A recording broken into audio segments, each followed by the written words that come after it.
아침에 거울을 보실 때 얼굴이 전보다 조금 더 부어 보이십니까? 밤새 물을 많이 마신 것도 아닌데 손등이 뻣뻣하고 양말 자국이 오래 남아 있으십니까? 그리고 소변을 보고 나와도 이상하게 시원하지 않고 몸속에 무언가가 남아있는 듯 답답한 느낌이 드십니까? 혹시 지금 이 3가지 중 2가지 이상이 익숙하다면 오늘 이야기를 그냥 지나치시면 안 됩니다. 많은 분이 붓기를 보면 먼저 물을 의심하십니다. 물을 너무 많이 마셨나 혹은 반대로 너무 적게 마셨나 생각하시죠. 그런데 실제로는 물 자체보다 더 중요한 것이 있습니다. 바로 무엇을 먹고 어떤 조합으로 어느 시간에 드시느냐입니다.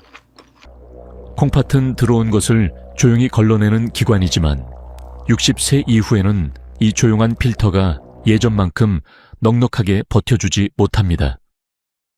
그래서 젊을 때는 별 문제 없던 식습관이 어느 날부터 아침 붓기와 소변 불편으로 먼저 나타나기 시작합니다. 병원에서 자주 듣는 말이 있습니다. 저는 짜게 먹지도 않는데 왜 이러죠? 그런데 여기서 놓치기 쉬운 사실이 하나 있습니다. 붓기를 만드는 것은 소금만이 아닙니다. 국물, 반찬의 양념, 저녁 식사의 시간, 건강식이라 믿고 드시는 두부나 과일의 양, 늦은 밤 간식까지 함께 작용할 수 있습니다. 놀랍게도 겉보기에는 건강한 식단이 콩팥에는 오히려 부담이 되는 경우도 있습니다. 건강식이 언제나 안전한 것은 아니라는 뜻입니다. 바로 이 지점에서 많은 분이 가장 혼란스러워 하십니다. 제가 기억하는 한 환자분도 그러셨습니다. 70대 한국인 남성분이었는데 싱겁게 드시려고 애쓰셨고 고기보다 채소와 반찬을 더 챙기셨습니다. 그런데 아침마다 눈두덩이와 손이 붓고 소변이 개운하지 않다고 하셨죠. 이 검사를 해보니 아주 급한 상태는 아니었지만 식사표를 함께 들여다보자 원인이 보이기 시작했습니다. 저녁 늦게 국물 반찬을 드시고 건강에 좋다고 믿으며 과일과 두부를 겹쳐 드시는 날이 많았습니다. 몸은 열심히 견디고 있었지만 콩팥은 이미 조용히 피곤해지고 있었던 것입니다. 콩팥은 마치 오래 사용한 커피 필터와 비슷합니다. 깨끗한 물만 천천히 지나가면 괜찮지만 진한 찌꺼기와 무거운 성분이 한꺼번에 몰리면 금방 버거워집니다. 문제는 필터가 망가질 때 큰 소리로 알려주지 않는다는 데 있습니다. 그래서 더 늦게 알아차리게 됩니다. 지금 여러분의 몸이 보내는 붓기와 소변의 변화도 사실은 아주 이른 경고일 수 있습니다. 그렇다면 오늘 식탁에서 무엇부터 바꿔야 내일 아침이 달라질까요?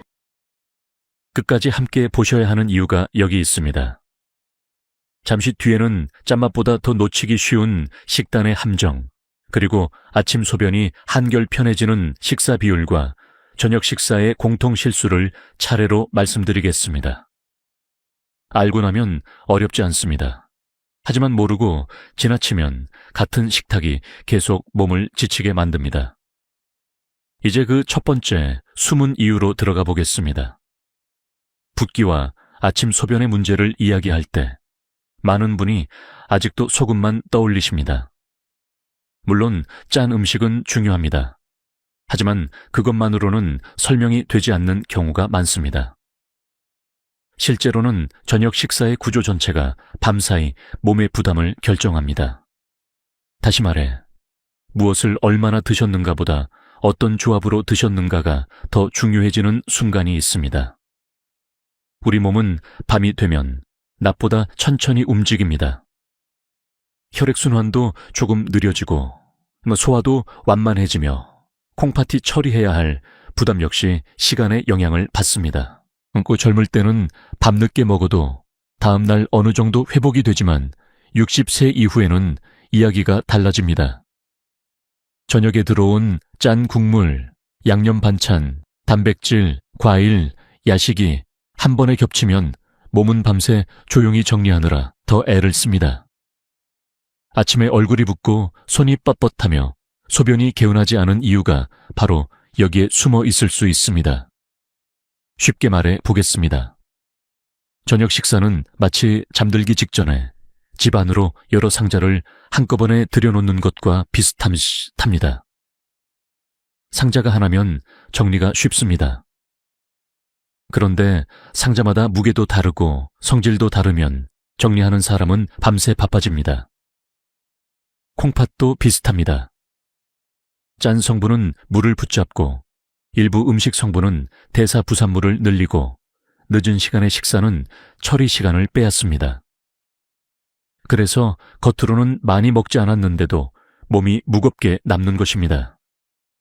여기서 의외의 사실이 하나 있습니다. 건강을 위해 챙겨 먹는 음식이 겹치면 오히려 부담이 될 수 있다는 점입니다. 예를 들어 저녁에 두부 반찬을 드시고 여기에 나물 몇 가지와 국 그리고 식후 과일까지 더하는 식사 말입니다. 하나하나는 나빠 보이지 않습니다. 하지만 어떤 분들에게는 이 조합이 밤사이 콩팥과 몸의 수분 균형을 더 어렵게 만들 수 있습니다. 특히 이미 붓기, 피로, 아침 소변 불편이 있는 분이라면 더 민감하게 반응할 수 있지요. 물론 전문가들 사이에서도 강조점은 조금 다릅니다. 어떤 분은 단백질 조절을 더 중시하고 어떤 분은 나트륨과 전체 식사량을 먼저 봐야 한다고 말합니다. 또 어떤 분은 시간대보다 하루 총량이 더 중요하다고 설명합니다. 이 말들은 서로 틀리다기보다 보는 각도가 다른 것입니다. 하지만 공통점은 분명합니다. 낮 콩팥이 지친 상태에서는 좋은 음식 하나보다 부담이 적은 식사 구조가 더 중요하다는 것입니다. 바로 그 차이가 다음 날 몸의 느낌을 바꿉니다. 혹시 여러분도 이런 식사를 하고 계시지 않습니까? 밥은 조금만 먹었으니 괜찮다고 여기지만 국물은 남기지 못하고 반찬은 건강식 위주로 여러 가지 챙기고 식후에는 과일까지 드시며 스스로 안심하고 계시지는 않습니까? 몸은 양보다 조합에 더 솔직할 때가 있습니다. 그래서 같은 식사라도 누구는 가볍고 누구는 다음날 무거운 것입니다. 중요한 것은 겁을 들이는 것이 아닙니다. 오히려 희망적인 소식이 있습니다. 이 문제는 거창한 약보다 먼저 식탁의 트르티만 바꿔도 달라질 수 있기 때문입니다. 어떤 음식을 완전히 끊기보다 겹치는 부담을 줄이는 것부터 시작하면 됩니다. 기억하시죠? 문제는 한 가지 음식이 아니라 밤에 몰리는 조합이었습니다. 이제 다음에서는 많은 분이 건강식이라 믿고 놓치는 함정, 그리고 왜 어떤 반찬은 붓기를 줄여주는 듯 하다가 오히려 더 오래 남게 만드는지 더 깊이 들어가 보겠습니다. 이제 많은 분이 궁금해하시는 질문으로 들어가겠습니다.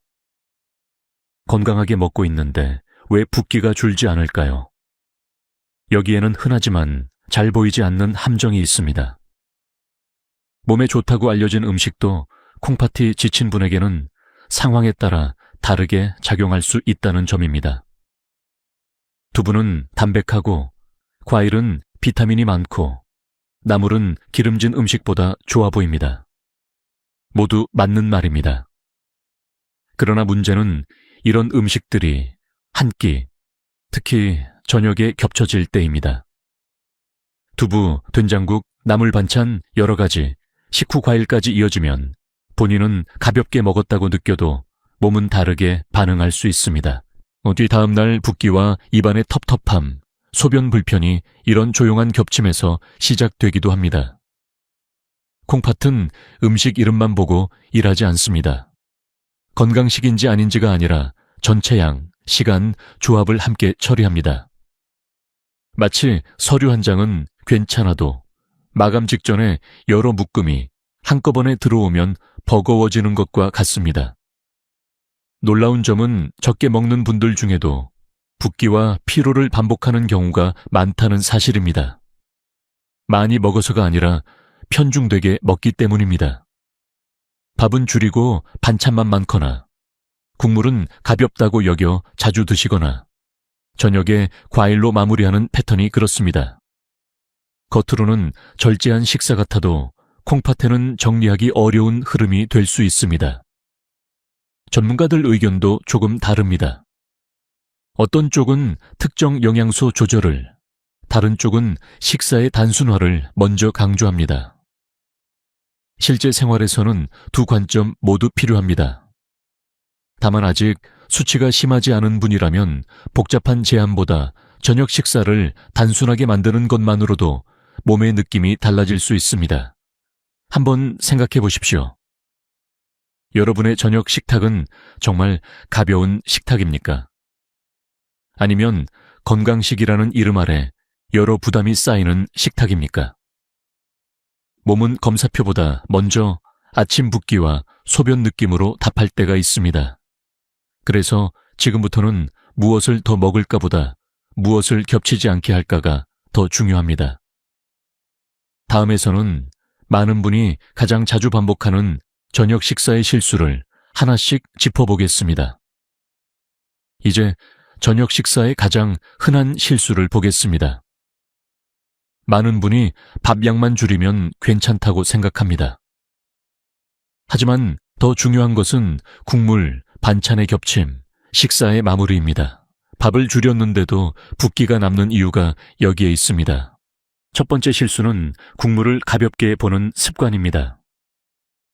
국이나 찌개는 부드럽고 편하게 넘어가서 몸에 덜 부담스러워 보입니다. 하지만 국물에는 소금기와 양념이 녹아 있습니다. 건더기보다 국물을 더 많이 드실수록 밤사이 몸이 물을 붙잡기 쉬워지고 아침에 얼굴과 손이 묵직해질 수 있습니다. 두 번째 실수는 반찬이 많을수록 건강하다고 믿는 것입니다. 나물도 있고 두부도 있고 생선도 조금 있으니 균형 있어 보입니다. 하지만 반찬 수가 많아질수록 양념도 늘고 결국 몸이 처리해야 할 정보도 많아집니다. 콩팥은 단순한 식사를 더 편하게 받아들이는 경우가 많습니다. 세 번째 실수는 식사의 끝을 과일이나 간식으로 마무리하는 습관입니다.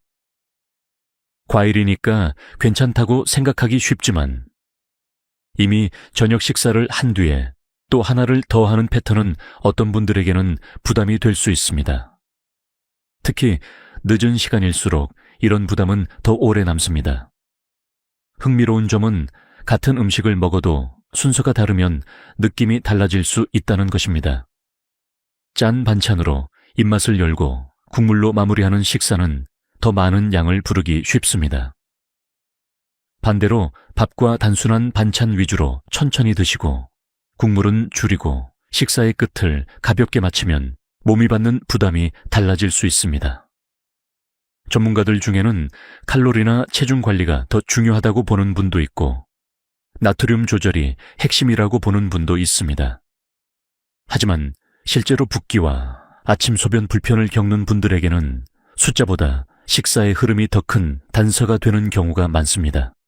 혹시 여러분도 저녁에 밥은 조금, 반찬은 여러 가지, 국물은 꼭, 마무리는 과일이나 입가심으로 끝내고 계시지 않습니까? 이 겉으로는 절제된 식사 같지만 몸은 밤새 쉬지 못할 수 있습니다. 여기까지 들으셨다면 이제 희망이 보입니다. 바꿔야 할 것이 너무 많은 것은 아닙니다. 이 영상이 도움이 되셨다면 좋아요와 공유로 나눠주셔도 좋겠습니다. 다음에서는 붓기를 덜고 아침 소변이 편해지는 식사 접시의 기본 원칙을 현실적으로 말씀드리겠습니다.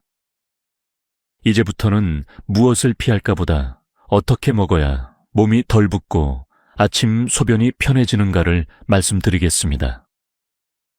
많은 분이 식단이라고 하면 금지부터 떠올리지만 실제 변화는 식탁의 균형을 다시 잡는 데서 시작됩니다. 완벽한 식단보다 덜 무리한 식사가 먼저입니다. 기본 원칙은 단순합니다. 저녁 식사는 한 접시 안에서 복잡함을 줄여야 합니다. 밥은 너무 적지도 많지도 않게 두고 반찬은 여러 가지를 늘어놓기보다 핵심만 남기는 편이 좋습니다. 담백한 단백질 반찬 하나, 자극적이지 않은 익힌 채소 하나나 둘, 그리고 국물은 가능한 줄이는 방식입니다. 이렇게만 바뀌어도 밤사이 몸이 정리해야 할 일이 훨씬 단순해집니다. 여기서 중요한 과학적 사실이 있습니다. 붓기는 단순히 물을 많이 마셔서가 아니라 몸속 나트륨과 수분 균형이 흔들릴 때 더 잘 나타납니다. 그래서 물만 줄이거나 늘려서는 해결되지 않고 짠 반찬과 국물, 늦은 저녁, 식사 밀도를 함께 봐야 합니다. 의외로 도움이 되는 변화는 덜 먹는 것이 아니라 덜 겹치게 먹는 것입니다. 두부 반찬이 있는 날은 식후 과일을 붙이지 않고 국이 있으면 반찬 수를 더 단순하게 가져가고 양념이 있는 생선이나 고기를 먹는 날은 김치나 젓갈을 여러 개 겹치지 않는 식입니다. 이렇게만 해도 같은 양을 먹어도 몸의 느낌이 달라질 수 있습니다. 이 전문가들 사이에서는 이상적인 접시에 대한 강조가 조금씩 다를 수 있습니다. 누군가는 단백질 양을, 누군가는 채소의 종류를, 또 누군가는 하루 전체 패턴을 더 중요하게 봅니다. 그러나 공통점은 분명합니다. 붓기와 아침 소변 불편이 있는 분에게는 복잡한 건강식보다 단순하고 예측 가능한 저녁 식사가 더 유리하다는 점입니다. 여러분의 저녁 식탁은 편안한 접시입니까? 아니면 좋은 음식들이 한꺼번에 몰리는 접시입니까? 몸은 이름보다 배열에 반응합니다. 그래서 첫 출발은 거창하지 않습니다. 저녁에는 반찬 수를 줄이고 국물은 습관처럼 비우지 않으며 식사의 끝을 가볍게 마무리하는 것입니다. 다음에서는 같은 음식도 언제, 어떤 흐름으로 먹느냐에 따라 왜 아침 몸의 느낌이 달라지는지 말씀드리겠습니다. 이제 같은 음식도 언제, 어떤 순서로 먹느냐에 따라 왜 몸의 느낌이 달라지는지 보겠습니다. 많은 분이 음식 종류에는 신경을 쓰지만 시간과 흐름은 가볍게 보십니다. 그러나 60세 이후의 몸은 생각보다 리듬에 민감합니다. 저녁 식사가 늦어지고 식사 속도가 빨라지고 먹고 바로 눕는 습관이 반복되면 음식 내용이 괜찮아 보여도 아침 몸 상태가 무거워질 수 있습니다. 쉬운 과학적 사실 하나를 말씀드리면 우리 몸은 밤이 되면 낮보다 회복과 정리의 모드로 들어갑니다. 이 시간에 너무 늦게, 너무 빨리, 너무 복잡하게 먹으면 몸은 쉬어야 할 시간에 계속 정리 작업을 하게 됩니다. 결국 아침이 가볍기보다 묵직해지는 것입니다. 여기서 의외의 부분은 빨리 먹는 습관도 부담을 키울 수 있다는 점입니다. 급하게 드시면 자신도 모르게 짠 반찬을 더 많이 먹고 국물도 더 많이 들이키며 포만감은 늦게 따라옵니다. 많이 먹지 않았다고 생각해도 실제로는 몸이 정리해야 할 양과 속도가 커집니다. 천천히, 단순하게 일찍 먹는 것이 때로는 어떤 건강식보다 더 큰 차이를 만듭니다. 여러분은 저녁 식사를 몸을 쉬게 하는 시간으로 쓰고 계십니까? 전문가들 사이에서는 식사 시간의 중요성을 두고도 강조점이 조금 다릅니다. 어떤 분은 무엇을 먹는지가 핵심이라고 하고 또 어떤 분은 늦은 저녁과 야식의 영향을 더 크게 봅니다. 실제 생활에서는 두 가지가 함께 작용합니다. 늦게 먹으면 같은 음식도 더 부담이 되고 부담이 큰 음식은 늦은 시간에 더 오래 남습니다. 실천은 현실적으로 가야 합니다. 저녁은 잠들기 직전보다 몸이 정리할 여유가 있는 시간에 끝내는 것이 좋습니다.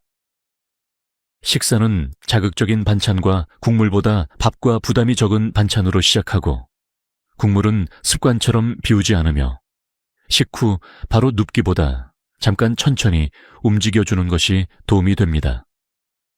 기억하시죠? 덜 겹치게 먹는 것이 핵심이었습니다. 이제 여기에 하나가 더 붙습니다. 덜 늦게, 덜 급하게 먹는 것입니다. 몸은 이런 단순한 질서를 좋아합니다. 이제 남은 것은 한 가지입니다. 이런 원칙을 알아도 왜 다시 예전 식사로 돌아가게 되는지입니다. 다음에서는 감정과 습관이 식탁에 미치는 힘을 이야기해 보겠습니다. 이제 중요한 이야기를 해보겠습니다. 많은 분이 식단을 몰라서 못 바꾸는 것이 아닙니다. 알고도 돌아갑니다. 식사는 영양만의 문제가 아니라 익숙함과 위로와 하루의 감정이 담긴 습관이기 때문입니다. 저녁이 되면 따뜻한 국물 한 숟갈이 마음까지 풀어주고 반찬이 여러 가지 있어야 제대로 먹은 것처럼 느껴집니다. 그래서 몸은 힘들어도 마음은 그 식탁을 쉽게 놓지 못합니다. 자, 이 지점에서 많은 분이 자신을 탓합니다. 하지만 꼭 의지가 약해서만은 아닙니다. 몸은 변화보다 익숙함을 좋아하고 마음은 효율보다 위로를 먼저 찾을 때가 많습니다. 그래서 덜 부담이 되는 식사를 알아도 손은 예전처럼 국그릇으로 가고 반찬을 하나 더 꺼내게 됩니다. 중요한 것은 죄책감이 아니라 이해입니다. 여기서 놀라운 사실이 있습니다. 몸을 지치게 하는 식사는 특별한 날의 과식보다 평범한 날의 반복에서 더 자주 만들어진다는 점입니다. 가끔의 외식보다 매일 저녁 조금 늦은 시간에 국물과 여러 반찬, 습관적인 마무리가 이어지는 식사가 더 큰 흔적을 남길 수 있습니다. 하지만 반대로 말하면 작은 반복을 바꾸면 몸도 달라질 수 있다는 뜻입니다. 전문가들 가운데 어떤 분은 식습관 교정에서 가장 중요한 것이 환경이라고 말합니다. 눈앞에 보이는 반찬 수, 식탁의 구조, 가족의 식사 흐름이 행동을 바꾼다는 것이지요. 또 다른 분은 자기 인식이 먼저라고 말합니다. 내가 언제 짠 음식을 찾고 언제 식후에 무언가를 더 먹고 싶은지 알아차려야 한다는 것입니다. 결국 공통점은 하나입니다. 몸에 좋은 식단은 의지만으로 버티는 계획이 아니라 반복하기 쉬운 구조여야 한다는 것입니다. 그래서 완벽하게 바꾸려고 하지 마십시오. 오늘은 국물을 조금 남겨보자. 오늘은 반찬을 하나 덜 꺼내보자. 오늘은 식사의 끝을 여기서 멈춰보자. 이런 작고 조용한 선택이 쌓일 때 몸은 안심하기 시작합니다. 한번 스스로에게 물어보십시오. 여러분은 배를 채우기 위해 드십니까? 아니면 하루의 허전함까지 달래기 위해 드십니까? 식사의 감정을 이해해야 식사의 구조를 바꿀 수 있습니다. 이제 마지막으로 오늘 이야기를 따뜻하고 현실적으로 정리해 보겠습니다. 내일 아침 몸이 조금 더 가벼워지도록 오늘 저녁부터 어떤 태도로 식탁 앞에 앉아야 하는지 함께 마무리하겠습니다. 이제 천천히 마무리해 보겠습니다. 오늘 이야기의 핵심은 복잡하지 않습니다. 아침 붓기와 소변의 불편은 단순히 물의 문제만이 아닐 수 있고 몸이 힘들어하는 이유는 한 가지 나쁜 음식보다 저녁 식탁에 겹치는 부담에 더 가까울 수 있다는 것입니다. 국물, 여러 반찬의 양념, 늦은 식사, 식후의 습관적인 마무리. 이런 작은 요소들이 쌓여 밤새 몸을 바쁘게 만들고 그 결과가 다음날 아침의 느낌으로 나타날 수 있습니다. 하지만 가장 중요한 것은 두려움이 아니라 방향입니다. 몸은 예민하지만 동시에 회복하려고도 합니다. 그래서 완벽한 식단보다 오늘 저녁 한 가지 부담을 덜어주는 것이 더 현실적입니다. 국물을 조금 덜 드시는 것, 반찬 수를 하나 줄이는 것, 식후에 더 먹지 않는 것, 식사를 조금 더 이르게 끝내는 것. 이런 변화는 작아 보여도 몸에게는 분명한 신호가 됩니다. 과학적으로도 몸의 수분 균형과 배출의 편안함은 거창한 보양보다 일상의 리듬에 더 자주 영향을 받습니다. 물론 이미 콩팥 기능이 많이 떨어진 분이라면 개인 상태에 맞는 의료진 조언이 필요합니다. 하지만 아직 초기 신호가 걱정되는 분이라면 지금의 작은 조정이 꽤 큰 차이를 만들 수 있습니다. 몸은 늘 작은 반복에 먼저 반응합니다. 오늘 우리는 금지 목록을 만든 것이 아니라 식탁을 조금 더 편안하게 만드는 방법을 함께 찾았습니다. 좋은 음식과 나쁜 음식을 나누는 것보다 무엇이 겹치고 무엇이 늦게 들어오고 무엇이 습관처럼 덧붙는지를 살펴보았습니다. 제 건강은 참는 힘만으로 지키는 것이 아니라 몸이 덜 힘들어하는 구조를 만드는 데서 시작됩니다. 오늘 저녁 식사 전 잠깐만 식탁을 바라봐 주십시오. 반찬이 너무 많지는 않은지, 국물이 당연하게 올라와 있지는 않은지, 식사의 끝에 또 하나를 더할 준비를 하고 있지는 않은지 말입니다. 그리고 내일 아침 얼굴의 느낌, 손등의 가벼움, 소변 뒤의 개운함을 천천히 느껴보십시오. 아주 큰 변화가 아니어도 괜찮습니다. 작은 차이를 알아차리는 사람이 결국 몸을 지키게 됩니다. 여기까지 함께 해주셔서 감사합니다. 오늘 내용이 마음에 남으셨다면 댓글로 여러분의 저녁 식사 습관과 가장 바꾸기 어려운 부분을 남겨주십시오. 서로에게 큰 도움이 됩니다. 데이 1/7 챌린지 시작. 오늘 저녁에는 반찬 하나 줄이기, 국물 조금 남기기, 식후 더 먹지 않기. 이 3가지 중 하나만 실천해 보십시오. 그리고 내일 아침 몸의 느낌을 꼭 확인해 보십시오.